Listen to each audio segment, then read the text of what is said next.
everyone, it's Nicky here again, another Pestie Connections.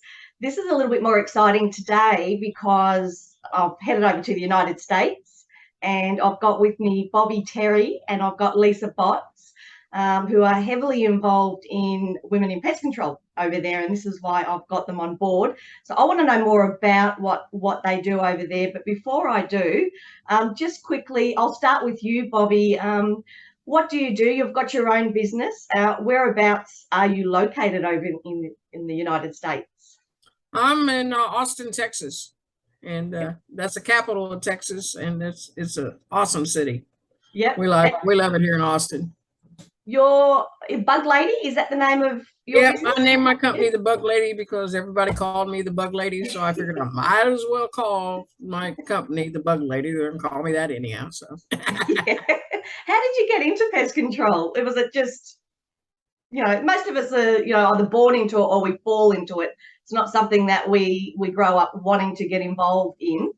I'm from the Midwest of the United States, and I never even heard of pest control until I moved to Texas. But I always worked in shipping and receiving and inventory control and that kind of work, and I was actually without a job and was looking for a job, and there was an ad in the paper from Terminex in North Texas, and so I answered the ad and went in and did a time test and got timed out before the test ended, and I thought to myself, well, I probably won't hear from these people, but 2 days later, I get a phone call and the manager wanted me to come in for an interview. So I did. I went in, sat down, and him and I started talking, and he said, well, I got to ask you, since you've never done this before, how are you going to feel about being around all these bugs and rats and stuff? And I just looked at him and I said, well, I guess if I'm killing them, I'll be okay.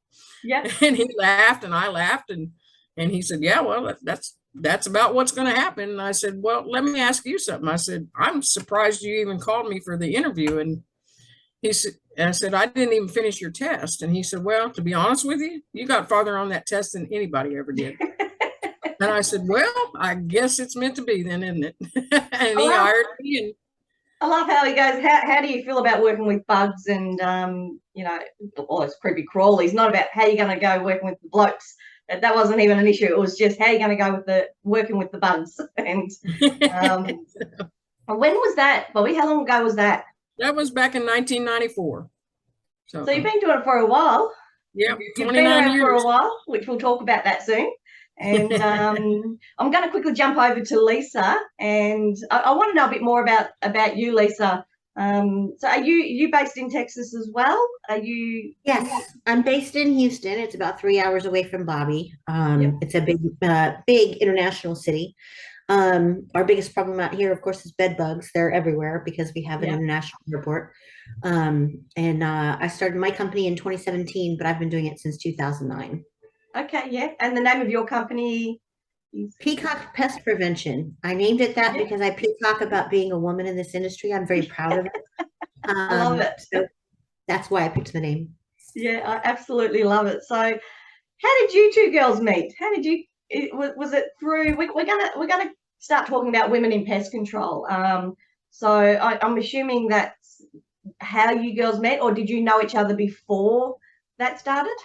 We met on a chat group on Facebook, a page on Facebook called Pest Cemetery. Yep. And we were in there, and Jerry. With Jerry. With Jerry. Yep. And Bobbie got in a heated discussion with the gentleman who was not being very kind, and I defended her, and Bobbie got very, very upset and private messaged me, and she said, "Screw it, I'm just going to start my own group." And I said, "Okay, I'll join you." And so Women in Pest Control was born. Yeah. Yeah. You gotta love the politics of those groups, don't you? I mean, we get it here in Australia, and yeah, it's so frustrating because we all start these groups originally because you want to be able to connect with other pest controllers and pesties and help each other out, and then you get slammed for saying something or asking a question, and it gets quite frustrating. But I I want to go into Women in Pest Control. That is the name of the group that you started on your own. What I love about this with you girls is it is women only in your group, isn't it? It's Yes. all just women. And I believe you've got something like 1.2 thousand members in that group that have joined. Yes. Yeah. Yeah. We're 1,200 members strong. And this blows my mind because I look at, obviously I'm a member of that group as well. I love reading the content that goes up, and there's a lot of conversations that go in your group, great conversations. Also, I'm a part of many other women pest control groups worldwide, and and I'll use PWIPM, the Professional Women in Pest Management, who I'm a big fan of. But they've got something like 1.5 members in that group, but that's actually men and women. Yeah, that's in that group. So I look at the percentages there, and I look at, you've got 1.2 and they're all women. Like, that just gobsmacks me. That really does. Why do you think that is? Why? Because you really have got quite a big following, you two ladies, in that group. Why do you think that is? I think it's because it's the only place you can talk without being judged. Yeah. Yeah, absolutely. I mean, the feedback I get is that they're just, everybody's so happy that they can ask a question and get an answer and not get put down for it. Yeah, not feel like you're feeling stupid for asking the question. And right. And I will say, when I started with Women in Pest going back 4 years ago, I know you in particular, Bobbie, you've always been, I guess, I wouldn't say a bit of a fan, but you've followed and been a big supporter. And I've really only realised how much in the last probably 6 months, how much of a big supporter you have been of me and of, some of the women over here in Australia. So I thank you for that. I really thank you for that. And I'm really glad that we connected, because we have spoken before. I've gotten on with you girls just a few weeks back, and we had a really good conversation. And then I think Bobbie and I stayed on a bit longer, Lisa. We've been on for about 2 hours, and we could have just kept talking. We really could have. So I had to go feed the dogs, or I wouldn't have got off. Yeah, the dogs were they were getting hungry. Yeah. I was really excited to get you on and actually record something and want to put it out there. And what I do want to get into is you guys are independent, which I love. This is obviously Women in Pest over here, which I've founded over here, is independent. So we don't come under any other body or any other any other big body association. We are independent. You guys are independent, which I absolutely love. Yeah. Why? Totally. Yeah, I think what are the benefits you find by apart from, I guess, you get to decide what you do, what you say, what happens within that group. What are the benefits you are finding with being completely independent, not being under, like the National Pest Managers Association? I think go ahead, Bobbie. Go ahead. No, you go ahead. I think one of the biggest things is exactly like you said. We can talk about whatever we want to. Yeah. We don't have to toe a party line about anything. I mean, I appreciate NPMA. They are our voices in Washington. They are our advocates. They do help us keep pesticides available, and they fight for those things that we need. Yeah. But when there is a conversation in our group about a pesticide, there's no cutting it off, because the NPMA doesn't feel that way. Yeah. We can talk about whatever we want, and we can even bash the NPMA if we want to, because let's be honest, there's some things that they aren't doing. There's not, in my personal opinion, the cost of being a member of that group. I should see more advertising. I should see more making us look like professionals. Yeah. I don't see NPMA outside of Past World and the magazines. Yeah, it's the only time I ever see them. Other than that, I don't even know they exist. There's no ads on TV. There's nothing I don't see it anywhere else. I would like to see them advocating this as a profession and elevating us to HVAC and plumbers, and so we can start commanding more money. Yeah, because people still look at us as baseboard jockeys. And any guy chucking a truck can do this, and I think that it should be the NPMA's primary focus, outside of legislating to save our chemicals, should be to promote the professionalism behind the career. Yeah. And I totally understand that, because, you know, we're worlds apart, and exactly the same thing. You know, same issues we're having over here, and it is, you know, it is very frustrating. And but I am, you know, I am still a big supporter of the NPMA, and I've attended, you know, many Pest World conferences, which I've absolutely loved. I wouldn't be where I am now if I hadn't attended that, my very first one, which was in Orlando, and you know, and I've created some great relationships with many people within PWIPM over there. And but yeah, same reason, I guess, why I've sort of gone out independently. And when I say you know, we have a committee. It's not just me. It's we've got a committee of women, and we all get together and make the decisions, which is great. And you've probably just seen too, you know, we've now branched out. We've got a chapter in New Zealand, and then obviously I've just come back from Fiji. We've set up a chapter over in South Pacific, and it is such a really good feeling, a really great feeling to be working with those ladies, you know, overseas. And but I want to get into your conference now, because this is a big thing for me. You ladies, you pretty much started the very first Women in Pest conference that I know of. I watched it. This was going back a couple of years ago. I watched it when you were launching it, and thinking to myself, oh, if I had the money back then, I would have jumped on a plane and gone over, because there was nothing like that. You know, that would have been awesome. Yeah, I mean, it started out in 2017. We started as a group in 2017. In January of 2019, I just put a message. We had like 280 members. I put a message out on the group. How many of you ladies would like to get together for a meet and greet? And oh my God. I mean, I started getting messages. Lisa started getting messages like, what can we do to help? What do you need? Let's do this. Let's do this. Blah, blah, blah. And the next thing we know, Lisa's like, hey, I've got to make this a business. I can't make it a 501c that quickly. We've got to make it a business so we can take in all this money, because people are wanting to sponsor us. So next thing we know, it's turning into a full-blown conference. And so I never knew I was going to be a conference planner on top of running. You're now a professional event organizer, Lisa. Yeah.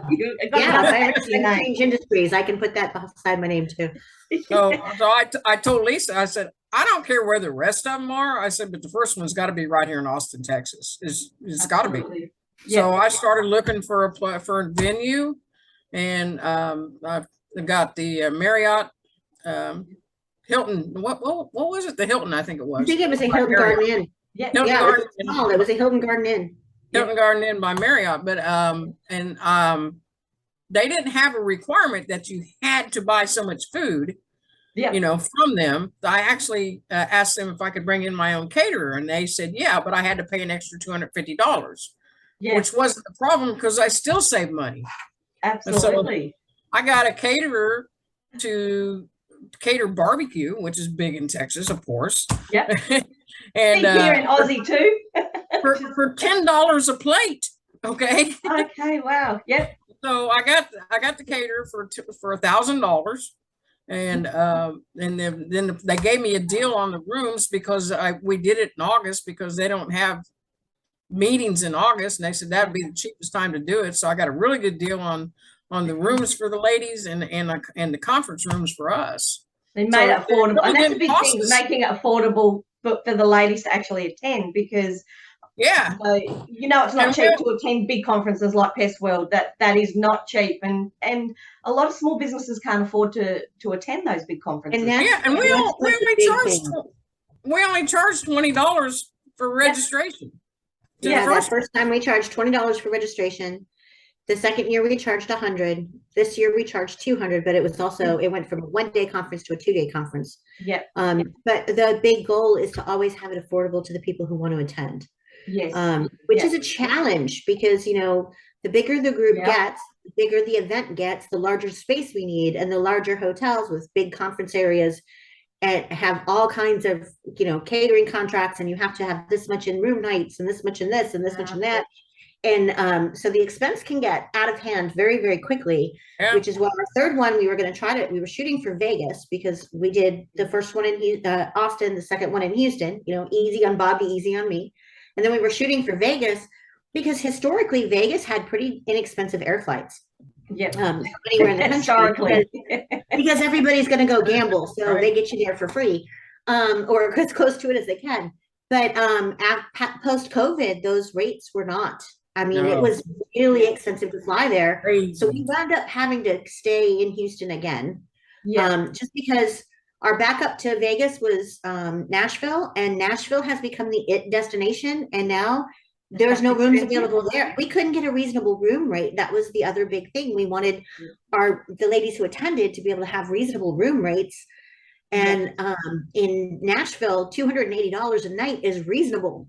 Yeah. And in Vegas, it's $59 a night. So the hotel room was inexpensive in Vegas, and the flights were inexpensive in Tennessee.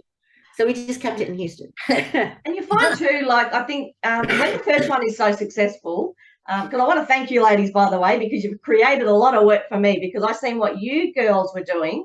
And then I thought, well, we could do that over here. So, of course, I started the leadership conference, a women's leadership conference, and it took off. It was so successful, and we did it during COVID.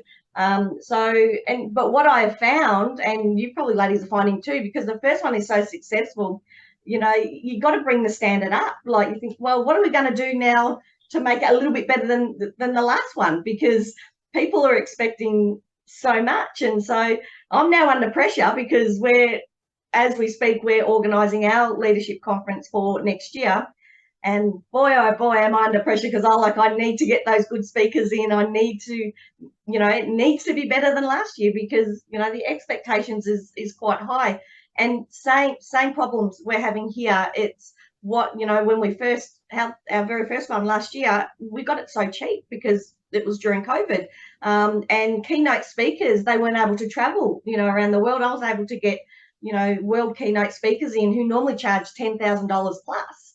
And, I was getting them in for between $1,500 and $3,000 per speaker.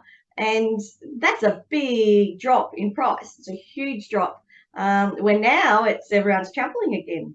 Prices have gone up. And so we are now just in the process of organising, well, what are we going to be charging our delegates now? Because, our prices have gone up. You can probably get some speakers over here. All you got to do is pay for the airfare and give them a room. Oh, don't you worry. I'm already onto it.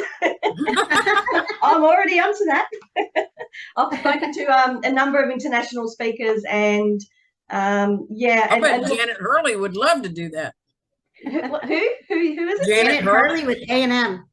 Okay. She's with Texas A&M Extension Agriculture. She does IPM for schools.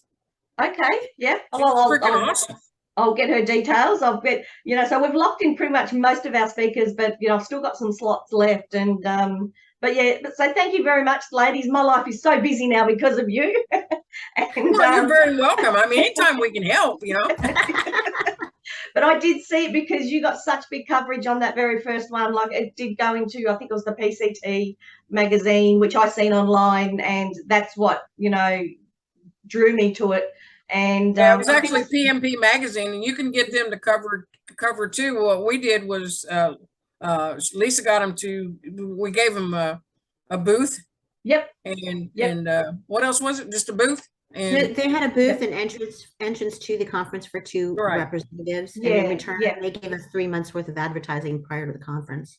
Yeah, which is basically what I do. Yeah, and an article after. In fact, our article is coming out in November in that magazine. Oh, good. I'll share that. I'll share that article. All right. So you've started the women's conference, which thank you. I think that's, it was a big game changer in just not over there in the US, but I think worldwide it opened many people's eyes. But Bobbie, you've got an award named after you, a humanitarian award. I'm big on awards, as you ladies know. I love my awards. To me, I founded the original Professional Women's Excellence Award 4 years ago, purely just to promote women in our industry. We weren't getting promoted in our industry. I didn't know any other women, and I didn't know who to look up to, or I didn't know much about anyone. So the award over here was a big game changer, because we started realizing how many great women were in our industry. But the humanitarian award, I want to know a bit about that, because that's named after you, Bobbie. Why you named it after you, and tell me the process of that award. Well, I wanted it named after me since I actually, founded the group, and then of course I'm close to retirement. I mean, I could already retire, but I haven't done it yet. So, but hopefully, in the next year or two, and we all live forever. Yeah. So this way, my name lives on, and the group lives on. And but when it first came about, Lisa and I talked about it, and we both basically at the same time said, well, I said, I know how I want it to go to. And she's like, yeah, we both said at the same time. Yeah, you had it in your mind. You didn't actually have to say the name. No, we both knew exactly who it was going to, the first one, because Patty Whitten is one hell of a lady. I mean, she is so involved in pest control. She's so involved in dog rescue. She works with the Great Pyrenees Rescue. She works with the legislation, trying to pass stuff, make it safer for dogs.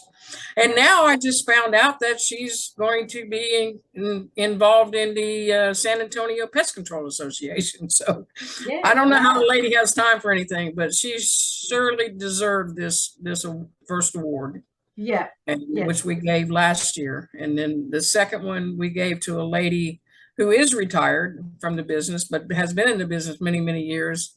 And her community went through the Oregon fires in Oregon, in the state of Oregon. And she worked tirelessly helping with that. And in spite of the fact that she had to evacuate her own home, and that didn't matter to her. She was helping her community. So too busy worrying about everyone else. Yep. Several letters about her. And we had somebody else that was nominated also, but we have to pick ultimately it's my decision. So I actually like that, because it's I've changed things a little bit here on how we do it. So originally when we launched the Excellence Award, we had a nomination process and then a judging process. So we had 10 judges for the one award, and it would be 5 judges that would go through the applications, and out of those applications we would get our finalists, and we had around about 6 finalists, and then the 6 finalists would then go to a judging panel, a Zoom session just like this, and there would be 5 judges all looking at them and and asking them questions. And so there was actually a lot involved, and COVID actually did us a huge favor with the award over here, because when it was first launched 4 years ago, we announced it at the National Pest Conference on the stage, which was great. I think there was only about 350 people or 400 people at the actual dinner, which was great. But then COVID hit, and we sort of thought, how the hell are we going to announce this award now because of the winner? Because we don't have a stage, because we're all in lockdown. And that's when I sort of come up and said, well, we need to promote these girls. That's the reason we started this award in the first place. So we started doing the video premieres. Like, we actually did it all by video, and hired professional videographers to come in, and that was one of the best things that we did, because we had the first year that we announced that we were going to announce it on a video premiere on social media. We had 66 nominations come in for the award. It was just crazy, because they didn't have to attend the dinner. So one of the criteria of being nominated and accepting their nomination was that you had to attend the actual gala dinner for the National Pest Conference, obviously, because we want the winner to be there. Same with us. So taking that away, it sort of opened it up. So we had like 66 nominations come through. Like, whoa, we've got to go through 66 applications, and it was a massive job. But when we premiered that first year, and we did a countdown, and I could see people logging on as we were announcing the winner, and we had 1,000 people log on as soon as the premiere hit on social media. And then obviously you know, over time, more and more people watched it because it was still up. So COVID did us a huge favor, and that's something that we've kind of continued every year. And I know with we're now going to be announcing all our awards at our own conference now. We're not going to be doing it at the national conference. We're doing it at our own women's conference, and we're going to be doing all the awards, but doing the same thing. Will be announced on the stage, but we will also be doing a video premiere as well. Oh, cool. That way, you know, the entire industry can see. They can actually see what's going on. So, but I love the fact that yes, you've had that named after you, Bobbie, because you know you've put so much work into the industry, into the group, as well as Lisa, and knowing that that name is always going to be on the award, I think it is really special. So, yeah, thank you for all, you know, the work that you girls are doing over there. I want to know who inspires you, ladies. I'll start with you, Lisa. Who inspires you in the industry? Believe it or not, Judy Black. Yeah. I went to work for Stereotech, and Judy Black was, I think she was technical director or something, but it was the first time that I ran into a woman in the industry who had as much knowledge and experience as Dr. Ron. So I started with Orkin, and then I went to Stereotech, and Dr. Ron was the everything at Orkin. He was the one you went to with any question. You couldn't recognize a bug, you sent it to Dr. Ron. Yep. So when I went to Stereotech, their version was Judy Black. Yeah. And it was so exciting to me that there was a woman in that position. I was really excited, and she was a wonderful person. You could just pick up the phone or shoot her an email, and she always had time, and she was just a fount of knowledge. And now I believe she's with Orkin now because Stereotech doesn't exist anymore. Yep. But she's still around. She's still there. Yeah, she is. I still see her published in the magazines all the time. Yeah, awesome. What about you, Bobbie? Is there anyone that inspires you in the industry? I mean, it can be male or female.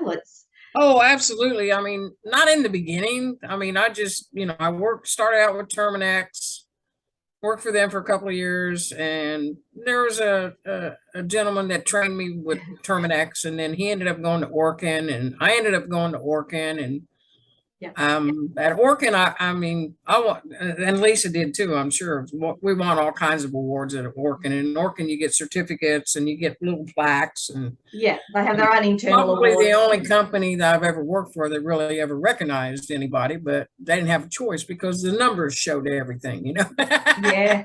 So, you know, your numbers are good, then you get recognized. Then I'm left there and went to work for a small mom and pop company out of Houston just to get some nighttime experience. And I ended up meeting a guy at the Buceras where we were picking up our chemicals.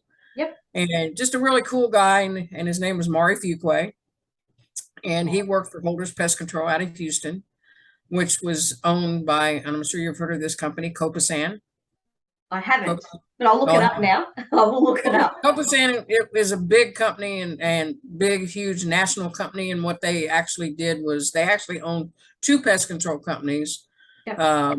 But then they partnered with companies throughout the United States to do their national accounts, such as Starbucks and Jack in the Boxes and Targets and Home Depots and things like that. But anyhow, I met Mari, and him and I kind of hit it off. And he's just a crazy guy. And I told him, I said, if you ever get an opening, holler at me. So about 3 months after that, he called me. He says, I got an opening. I'm ready to hire you. And I said, okay. So we did all the process, and he hired me, and I worked for him for 10 years at Holders. Wow. And he inspired me so much because he's so good. I mean, I'd already been in the business like 7 years when I met him, and I learned more from him that first year, especially about rodents, than anybody ever taught me. And he always told me that, you know, that I was good. He always appreciated me. I was a top selling tech in the company in sales, and he always inspired me to, he's the one that inspired me to really go out on my own. Once we had management change at Holders, and they fired him and he started his own company. Then a year later, I started mine by his inspiration. So I can thank him for that, for a lot of things. That's fantastic. You're not, so you don't go out in the road, do you, Lisa? Are you more office based in your business, or you? I actually do go out on the road. Yep. I don't run a full route, but I do go out on the road. Like if somebody's sick, I cover for them, or if they're on vacation, I'll run their route. I do all of the rodent exclusion. I do bat work, any of the fun stuff. Yeah. I don't do the general pest control, but I do ride along with my technicians on a regular basis. I try to make sure that we're always following the best protocol, and that I'm keeping up with them. And it's a really tight knit group. I mean, it's mostly family and my best friend. So there's 5 of us. It's me, my daughter, my husband, her husband, and my best friend. That's the company. So it's not like it's. Do you get any work done? I'd be too busy guessing. We do. That's the nice thing about it, is we're all in our own vehicles. So yeah. Well, I actually don't go out in the field at all. Purely office space. Well, to be honest, I don't even work in my own business anymore. My daughter's taken over my role, and I'm doing Women in Pest full time. As you know, we had this discussion, Lisa. I think you asked me a few weeks back, how do you find the time? Because you're trying to run your own business, and you know, how do you find the time to be organising sponsors and conferences and dealing with everything? And you just physically can't. You can't physically be working full time on an association that is voluntary when you're running your own business. So it's I nearly killed myself when I started 4 years ago, because I had to do a lot of it after hours, and then I started employing other people to start doing my work in the office, so I could spend more and more time working with Women in Pest. And it really is purely it's just something that I love to do. It's not something I make money out of. It costs me money. But I get so much out of it, because I get to meet so many different amazing women, like right now with you ladies. And I've already said I will make the effort, and I will get to it's 2024. You're going to be running the next conference. That's great. It gives me time to organise myself to get over there. But one of the biggest things for me, that I've really taken away from all of this, and that's just when I've just come back from Fiji, and setting myself up with Asita Devidio. I mean, look her up, lady. She is one amazing lady who does so much work over there. She's got over 50 staff on in her business, Fastkill, and 50% of them are females, and they're all out there working in the field. And I got to meet a lot of them when I was over there, and got to speak to them, and what what Asita does. We're having an interview with the Fiji Times actually, and I didn't realize this, and I've known her for 4 years. I've known Asita for 4 years, and it's the first time I realized that why she employs so many female staff, because the Fiji Times actually asked her, and they said, why do you employ so many females when there's so many males that are available over here to do the job? But she goes, I employ them because I give them a safe haven. She said, this is a safe haven for these women who work for me. And that actually hit me really hard. It really actually hit me because I think it was the first time that I sort of stood there and I thought, this is why I do what I do. This is why I get involved with so many different women, just not in the pest industry, outside. But I came home last night and I got a parcel. I don't know if you've seen it. I know we're friends on Facebook, Bobbie, but I got a T-shirt sent to me from some of the women in the group, with their stupid faces on the back saying, we've got your back. And I just, when I pulled it out and looked at it, I actually just burst into tears. Because and I'm thinking, oh my God, this is just a T-shirt. What is wrong with me? But I think, I'd spent a whole week over in Fiji working with these women and understanding their lives and what they go through, and just the different culture. Every time they walk past me, they apologize as if they were annoying me because they walk past me, and I'm like, I'm in your way. You don't need to apologize. And I think it just all hit me all at once, and then I've come home and I've opened that box and just sort of realised how many people appreciate the work that I have been doing. And it literally, I just burst into tears and I had to go into my room for a bit and just sat there and sobbed for a bit. So I'm all good now. I've gotten over that. It's pretty special when somebody recognizes you and wants and cares about what you do, and then wants to send you something that you know would be precious to you. Just like, for instance, Ruth Leo with Target Specialty Products told me, she says, "Hey, I sent you a present." And I said, "Okay." And I said, "Let me know when you got it." And so it actually happened to be a picture of me and my dog that was on Facebook, and she had it put on canvas. And sent it to me. It's like, wow, that is just so awesome. It is nice. It is nice to, I guess, to get something back. Not that you look, I've never ever done it to get something back. But no, me either. Realize that you know something back. You know, there's other people who are really, you know, appreciative of the work that you are doing. And that's one of the reasons I wanted to get you two ladies on, because I know the work involved. What goes on behind the scenes, and you know, basically there's really two of you. Like, I've got a team of gosh, I think there's 8 or 9 of us now, which includes New Zealand and South Pacific. But you know, I've got a team of 8 or 9 women that I can ring up and say, "Hey, I need your help. I need this. You know, can you do this and can you do that?" And I have to delegate, because there's no way I could do all this on my own. It's just, well, that's one of the reasons why we're not doing another conference in 2023, because we've gotten to the point where we're large enough that we have got to get a group of those ladies together to be our backbone. So we're working on putting together a council, our committees, or you know, however we decide to call it, and get the help that we need to grow this, because it can only grow so big when it's just me and Bobbie. And there's only so much we can do and still run our business. And I'm not in a position to, my business isn't big enough for me to step away from it yet. It's almost, but not quite. So it's gonna, and the other thing is I don't want to leave my business. I love my business. I built it. It's my baby. So, so we're going to put together a council of volunteers, and hopefully what we want to do is change the timbre of the conference a little bit and make it more women centric and less pest centric. So there are a gazillion places where you can go get your CEUs. A lot of them are even free, your continuing education credits. And some of them are even free. So for us to be offering the same thing that you can get at your local distributor for free, it doesn't make sense, and it's not a draw. So one of the things we want our committee to do is to look at more interesting speakers and more interesting topics, and let's widen the horizon, and bring in more, just update the topics a little bit. So it's less like going to Pest World Light, you know, and more women in pest control.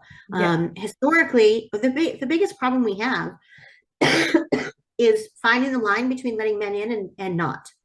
Because when we started, it was all women only. And I'm sorry, I'm getting over the flu. I had the same issue a few months back.